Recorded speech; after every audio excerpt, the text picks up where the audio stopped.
पिछले वीडियो में हम लोग न्यूटन्स लॉ ऑफ मोशन का Newton second law of motion के बारे में बात किए थे और फार्मूला हम लोग लाए थे कि average force is equal to rate of change of momentum. Average force is equals to rate of change of momentum. यहाँ तक हम लोग बात कर लिए थे। Newton second law of motion का जो फार्मूला था ये लाए थे हम लोग कि किसी बॉडी पर जो फोर्स हम लगाते हैं तो कितना फोर्स लगाना पड़ेगा, यह जो बात डिपेंड करता है उसके rate of change of momentum पर। स्टार्ट किए थे कहानी मास से, फिर वेलोसिटी पर डिपेंड करेगा, फिर बोले कि मोमेंटम पर डिपेंड करेगा, फिर बोले कि चेंज इन मोमेंटम पर डिपेंड करेगा, फिर फाइनली बात समझ में आया था कि फोर्स डिपेंड करते हैं बस ये जो वास्तव में किस पर, rate of change of momentum पर। कितना मतलब कि जल्दी आप मोमेंटम चेंज कर रहे हैं किसी बॉडी का, जितना जल्दी आप मोमेंटम चेंज कर रहे हैं किसी बॉडी का, आप समझिए उतना ज़्यादा फोर्स किसी बॉडी पर आप लगा रहे हैं। तो यहाँ तक हम लोग क्लियर कर चुके थे कि force average force is equal to rate of change of momentum, और मोमेंटम बोला गया था मास इनटू वेलोसिटी को, जिससे क्लियर हुआ था कि मोमेंटम का डायरेक्शन कौन देगा, वेलोसिटी। तो मोमेंटम का डायरेक्शन देगा वेलोसिटी और चेंज इन मोमेंटम का डायरेक्शन देगा फोर्स। फोर्स का डायरेक्शन कैसे निकलेगा, बोले चेंज इन मोमेंटम से। फोर्स का डायरेक्शन किससे निकलेगा, चेंज इन मोमेंटम से, और मोमेंटम का डायरेक्शन वेलोसिटी से। और पीछे अगर कुछ बात हम लोग रिवाइज करें तो हम लोग पढ़े थे कि ऐसी direction is equal to delta we by delta T, velocity is equal to delta S by delta T. इस बात आप लोग जानते हैं मोशन चैप्टर से कि चेंज इन वेलोसिटी जिधर होता है, चेंज इन वेलोसिटी का डायरेक्शन जिधर होता है उधर होता है डायरेक्शन एक्सीलरेशन का। चेंज इन डिस्प्लेसमेंट का जिधर डायरेक्शन होता है उधर डायरेक्शन होता है वेलोसिटी का। वेलोसिटी का जिधर डायरेक्शन होता है उधर डायरेक्शन मोमेंटम का, और चेंज इन मोमेंटम का जिधर डायरेक्शन होता है उधर फोर्स का। खैर बात क्या बात है, ये बात मतलब समझाना चाह रहे थे कि अगर कोई वेक्टर इस तरह से लिखा हुआ हो तो दोनों का डायरेक्शन सेम होता है। Vector vector scalar, vector vector scalar, vector vector scalar, vector vector scalar. मतलब वेक्टर की कहानी से पहले समझिए ना कि vector A is equal to होता है ना 6i, या vector B is equal to 1/5i। सब वही बात लिखा हुआ है, इस फॉर्मेट में लिखा हुआ है, इस फॉर्मेट में लिखा हुआ है, इस फॉर्मेट में लिखा हुआ है, इस फॉर्मेट में लिखा हुआ है। लेकिन बी का डायरेक्शन कौन बताएगा, आई कैप। ए का डायरेक्शन कौन बताएगा, आई कैप। उसी तरह से इसका डायरेक्शन कौन बताएगा, ए बताएगा। इसका डायरेक्शन ए, इसका डायरेक्शन ए, इसका डायरेक्शन ए। तो ये बात हुआ इसका। तो मेन फॉर्मूला ये है F is equals to delta P by delta T. बाकी से तो पहले का ही फार्मूला हम लोग पढ़ चुके हैं और अभी सीखे थे। मोमेंटम किसे कहते हैं, बोले मास इनटू वेलोसिटी को। तो हाँ, तो भी बात क्या समझ रहे थे हम लोग कि फोर्स का डायरेक्शन कौन देगा, बोले चेंज इन मोमेंटम। मोमेंटम का डायरेक्शन कौन देगा, वेलोसिटी। इसका मतलब फोर्स का डायरेक्शन कौन देगा, बोले चेंज इन वेलोसिटी। फोर्स का डायरेक्शन देगा चेंज इन मोमेंटम, और मोमेंटम का डायरेक्शन देता है चूंकि वेलोसिटी। इसका मतलब फोर्स का डायरेक्शन कौन देगा, बोले चेंज इन वेलोसिटी। और चेंज इन वेलोसिटी के तरफ ही तो होता है डायरेक्शन एक्सीलरेशन का। इसका मतलब फोर्स का डायरेक्शन कौन देगा, बोले एक्सीलरेशन। या एक्शन का डायरेक्शन कौन देगा, बोले फोर्स। आप समझ सकते हैं बात। तब बराबर delta P by delta t. तो average force, instantaneous force is equal to dp by D t. Average force बराबर delta P by delta t, instantaneous force बराबर डीपी बाई डी टी।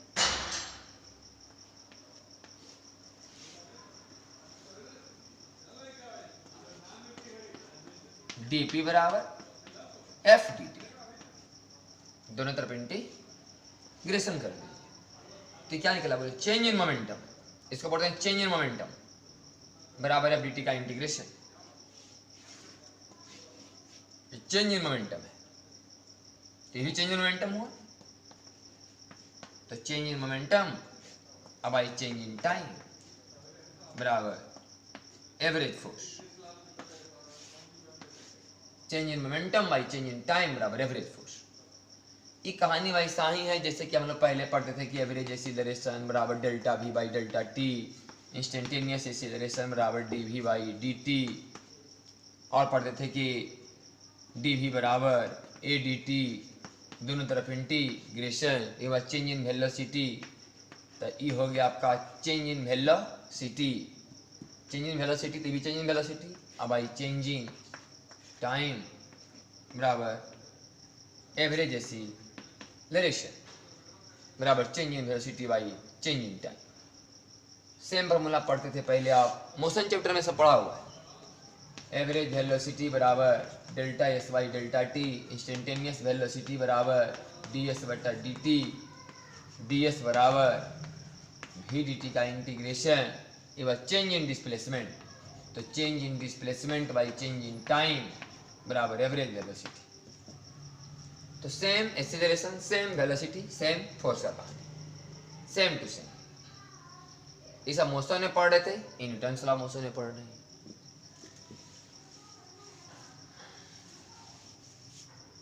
तो बस बताया कि फॉर्मूला में कोई ज्यादा छेड़छाड़ नहीं हुआ, जो पहले पढ़े थे और अभी यही पढ़ रहे हैं। हम थोड़ा यहां से आगे बढ़ाते हैं बात को, हर एक फॉर्मूला पर क्वेश्चन करके दिखाएंगे। पहले इस पर करके दिखाएंगे, फिर इस पर, फिर इस पर, और फिर इस पर, और फिर अभी करने जा रहे हैं इस पर भी करके दिखाएंगे सब पर। इसको तोड़िए ऐसे कि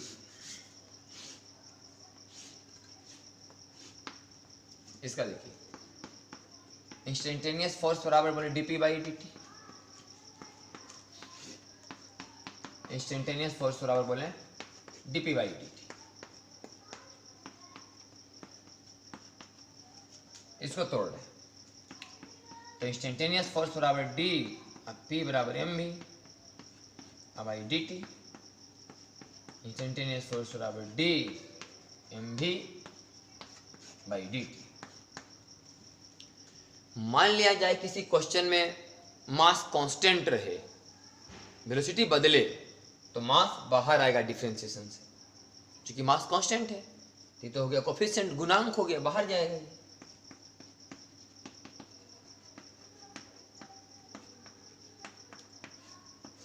तो ये हो गया m D by D t. इसी को लिखते हैं फोर्स बराबर mass into acceleration, acceleration d by D t, F बराबर M D by D t. ये मास कांस्टेंट रहे तब, अब मान ले वेलोसिटी कांस्टेंट है तब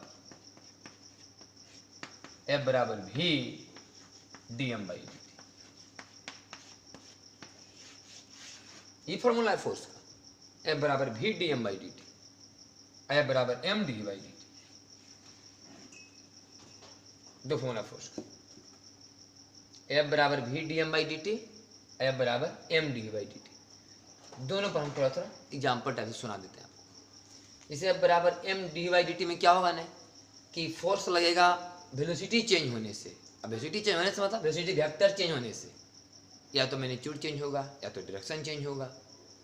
मैंने कोई गाड़ी 5 की स्पीड से जा रहा है, अब हो गया स्पीड उसका 10, 5 से जा रहा था हो गया 10, क्या चेंज हो, मैग्नीट्यूड। तो इनिशियल वेलोसिटी कुछ और था 5, मान लीजिए इधर है आपका आई, तो पहले था वेलोसिटी 5 आई, फिर हो गया 10 आई, तो फाइनल वेलोसिटी 10 आई, इनिशियल 5 आई, तो चेंज 10 आई माइनस 5 आई, 5 आई, और ये चेंज होने मान ली 2 सेकेंड लगा, तो उतना बटे 2, 5 आई बटे 2 हो गया एक्सीलरेशन। या तो फिर वेलोसिटी पहले था 10 आई, बाद में हो गया 5 आई, तो 5 आई हो गया फाइनल, 10 आई हो गया इनिशियल, तो माइनस 5 आई, मान ली 2 सेकेंड में ऐसा हुआ तो माइनस 5 आई टू, ये हुआ एक्सीलरेशन। तो पॉजिटिव भी हो सकता है और नेगेटिव हो सकता है। मान लिया जाए कि आपका वेलोसिटी बढ़ रहा है, मैग्नीट्यूड वेलोसिटी का बढ़ रहा है, तो इसका मान पॉजिटिव आएगा। टाइम के साथ साथ वेलोसिटी इंक्रीज कर रहा है, डी बाई डी टी का मान पॉजिटिव होगा। टाइम के साथ साथ वेलोसिटी घट रहा है, डी बाई डी टी का मान निगेटिव होगा। और एक तीसरा हो सकता है कि वेलोसिटी का डायरेक्शन चेंज होगा। मान के मैग्नीट्यूड वेलोसिटी का 10 का 10 है, लेकिन जा रहा था इससे और मुड़ गया इससे, डायरेक्शन चेंज हो जाए कि एक पार्टिकल जा रहा था मान लिया जाए इस डायरेक्शन में 10 के स्पीड से, हो गया इससे। तो अगर ये 10 आई है, इधर मान लो कि जे है, तो 10 आई था इनिशियल, फाइनल हो गया 10 जे, तो इस डायरेक्शन यहाँ भी निकलेगा, फाइनल माइनस इनिशियल 10 जे माइनस 10 आई करेंगे वेक्टर के नियम से, अब बटा वही टाइम जितना चेंज होने में समय लिया 10i से 10j होने में। तो डी बाई डी टी का मतलब है ना कि वेलोसिटी वेक्टर चेंज हो रहा है। वेलोसिटी वेक्टर मतलब कुछ नहीं करना, आपको इनिशियल वेलोसिटी वेक्टर और फाइनल वेलोसिटी वेक्टर देख लेना है। फाइनल वेलोसिटी में इनिशियल वेलोसिटी को घटाना है और बटा टाइम, ये एक्सीलरेशन है। तो एक फोर्स का मान से निकलेगा। इसमें क्या चेंज हो रहा है? वेलोसिटी वेक्टर चेंज हो रहा है। या तो वेलोसिटी का मैग्नीट्यूड बढ़ सकता है, या तो वेलोसिटी का मैग्नीट्यूड घट सकता है, या तो वेलोसिटी का डायरेक्शन चेंज हो सकता है। किसी कारण से अगर वेलोसिटी चेंज हुआ होगा वहाँ एक्सेलेरेशन जरूर पैदा होगा। वही फोर्स बराबर मास इनटू एक्सीलरेशन, या बोलिए rate of change of velocity. यहाँ आ जाइए, F बराबर V D M by D T. इसमें वेलोसिटी कांस्टेंट है, बदल क्या रहा है? मास। इसमें मास चेंज होगा इस कहानी में। ये कैसे? ये तो समझ में आया भाई, वेलोसिटी चेंज होता है 5 से 10, 10 से 5, जा रहा था 10 से इधर, 10 से मुड़ गया इधर। कहीं मैग्नीट्यूड बढ़ा, कहीं मैग्नीट्यूड घटा, कभी डायरेक्शन चेंज हुआ। और हर हाल में आपको कुछ भी हो, मैग्नीट्यूड बढ़े, मैग्नीट्यूड घटे, डायरेक्शन चेंज हो, करना वही है, final velocity minus initial velocity अब बटा टाइम। जितना देरी में चेंज हुआ वही कहलाएगा एक्सीलरेशन आपका। अब इसमें आइए मास चेंज होने वाला बाद में। जैसे इसको हम एग्जाम्पल के तौर पर ऐसे समझिए कि मान लिया एक ट्रक में रुई लोड होकर जा रहा है। एक ट्रक है, उसमें रुई लोड होकर जा रहा है, रुई। और ट्रक वाला एकदम पूरा मस्ती से गाना बजाते जा रहा है एकदम 10 मीटर पर सेकेंड के स्पीड से। तो 10 मीटर पर सेकेंड से ट्रक वाला मस्ती में गाना बजाते जा रहा, रुई लोड है। अचानक बारिश होना शुरू हुआ और रुई पानी को एब्जॉर्ब करना शुरू कर दिया। तो ट्रक का मास समय के साथ साथ बढ़ेगा। अब ट्रक का मास समय के साथ साथ जब बढ़ेगा तो गाड़ी का स्पीड 10 नहीं रहेगा।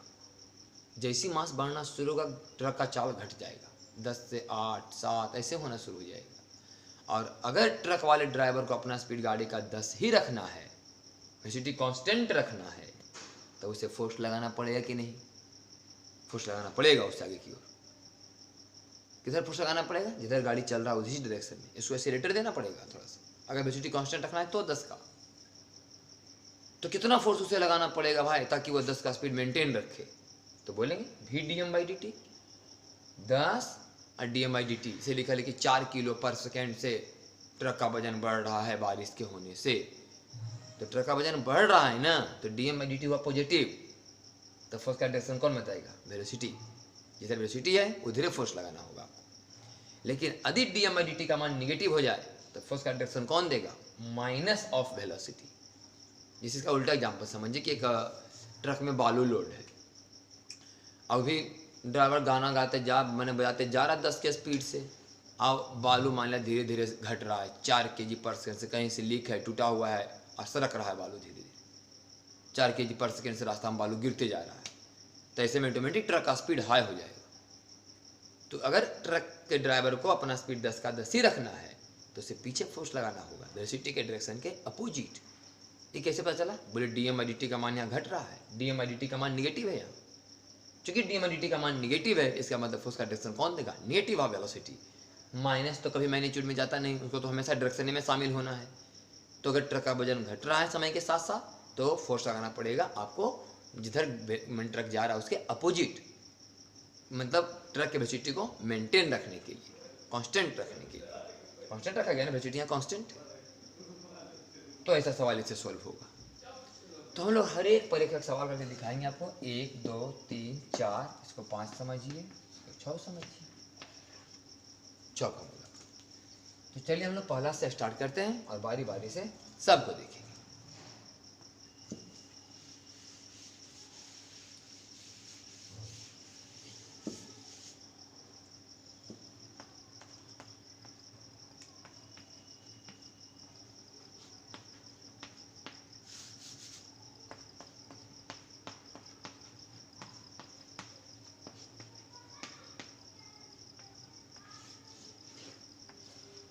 इस फॉर्मूला पर एवरेज फोर्स बराबर delta P by delta T पर जरा क्वेश्चन देखते हैं। पहला सवाल है कि मान लीजिए एक दीवार है, एक दीवार है, इस दीवार पर m मास का एक बॉल, इस दीवार पर m मास का एक बॉल भी वेलोसिटी से जाके टकराया।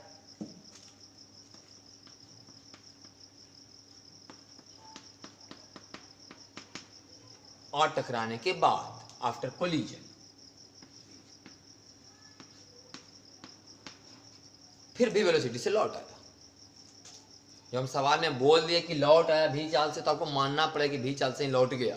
अपने मन से दिमाग लगाना नहीं कि गया होगा तो उतना चाल से कैसे लौट के आएगा, इस अपने मन से कोई दिमाग लगाना नहीं। क्वेश्चन बोल दिया कि अगर भी वेलोसिटी से गया है और टकरा करके भी वेलोसिटी से आया है तो आया है अभी।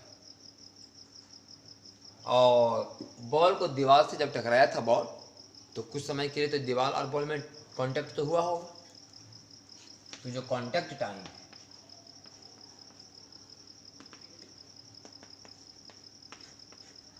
टी है, कांटेक्ट टाइम टी है।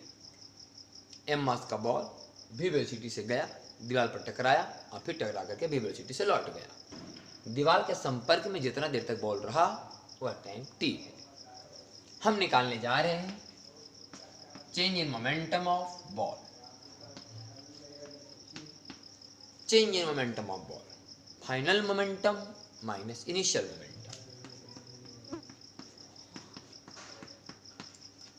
टकराने के पहले इनिशियल कहा जाएगा, टकराने के बाद फाइनल। फाइनल मोमेंटम एम भी माइनस आई,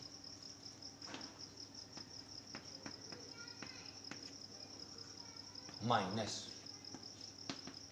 इनिशियल मोमेंटम एम भी आई,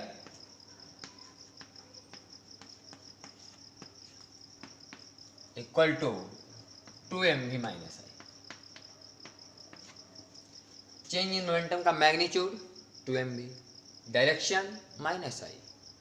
इस चेंज इन मोमेंटम का डायरेक्शन है, इसका मतलब फोर्स का डायरेक्शन भी कौन बताएगा? बोले चेंज इन मोमेंटम। फोर्स का डायरेक्शन कौन बताएगा? Change in momentum. इस change in momentum of ball है, तो फोर्स ऑन बॉल बराबर change in momentum by time. Ball पर फोर्स लगेगा 2mv बाई टी, ये फोर्स का मैग्नीट्यूड हो गया। डायरेक्शन बोले माइनस आई, बॉल पर इधर फोर्स लगा, फोर्स का डायरेक्शन कौन देगा? बोले चेंज इन मोमेंटम देगा। तो निकाले change in momentum, change in momentum निकालिए गया। आई काम कितना देरी में? टी टाइम में टकराया और आया। ये मत जोड़ने लगे कि यहाँ से यहाँ जाने में समय और फिर टकरा कर यहाँ से आने में समय, कहाँ से आ रहा है कहाँ जा रहा है उससे मतलब नहीं हमको। बस हम लिखें कि भी वेलोसिटी से गया टकराया, सिर्फ टकराने वक्त का सोचिए आप, टकराया और लौटा उतनी देर का सोचिए।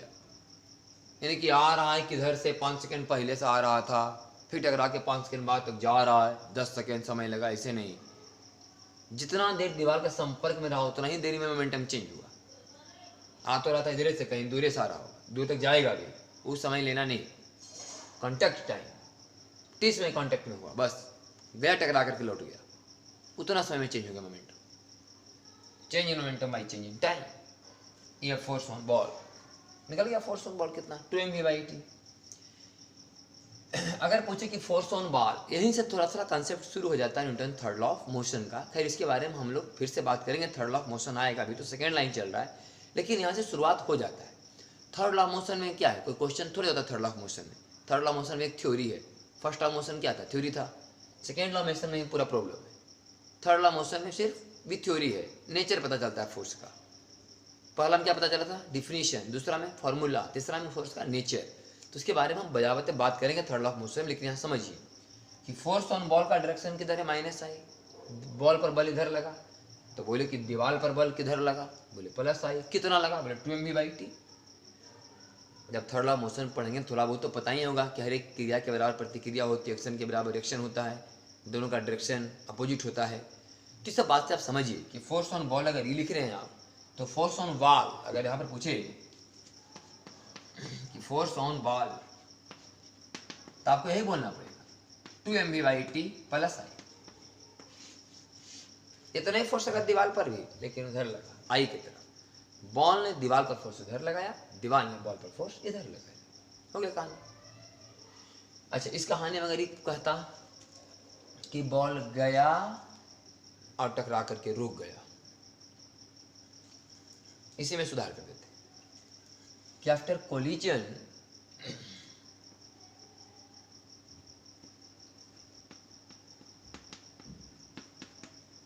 वेलोसिटी इक्वल टू 0, बॉल गया टकरा करके रुक गया, वहीं रुक गया, क्या दीवार पर समय की गया, रुक गया, वहीं गिर गया होगा जीरो वेलोसिटी से। तो फाइनल वेलोसिटी को हम लोग लिखते हैं zero minus initial velocity m v i बराबर एम वी माइनस आई। तब चेंज इन मोमेंटम का मान होता सिर्फ एम वी, 2mv नहीं होता। तो कुछ नहीं अंतर होता, जहां जहां 2 लिखे थे वहां से 2 हटा दी। अब इतना फोर्स बॉल पर लगा, इतना फोर्स दीवार पर लगा। तो क्या समझा, जब कोई बॉल गया टकरा कर रुक गया तब चेंज इन मोमेंटम सिर्फ mv, गया और उसी वेलोसिटी से लौटा चेंज इन मोमेंटम 2mv। तो change in momentum by change in time बराबर फोर्स होता है। तो ये क्वेश्चन करा इस फॉर्मूला पर है F बराबर delta P by delta T, कि कितना फोर्स बॉल पर लगा हुआ है। मेन क्वेश्चन नहीं था कितना फोर्स बॉल पर लगा, बाकी तो थर्ड लॉ ऑफ मोशन का थोड़ा सा हम आगे बढ़ाए कि दीवार पर पूछे तो यही बात बताना है। दूसरा क्वेश्चन देखिए इसी फॉर्मूला पर,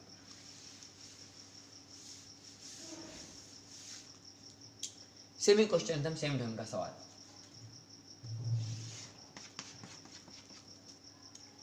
ग्राउंड है,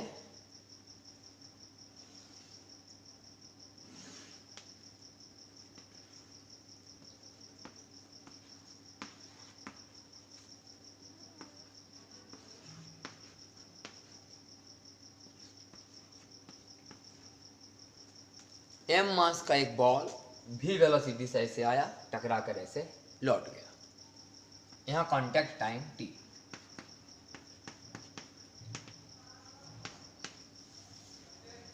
सब वही सब निकालना है, change in momentum of ball, force on ball, force on ground, ये सब निकालना है। तो चलिए हम लोग निकालते हैं change in momentum. Change in momentum ball का बराबर final momentum minus initial momentum, final momentum minus initial momentum. Final momentum बोलिए एम भी कॉस थीटा, एम भी कॉस थीटा जे, एम भी साइन थीटा आई।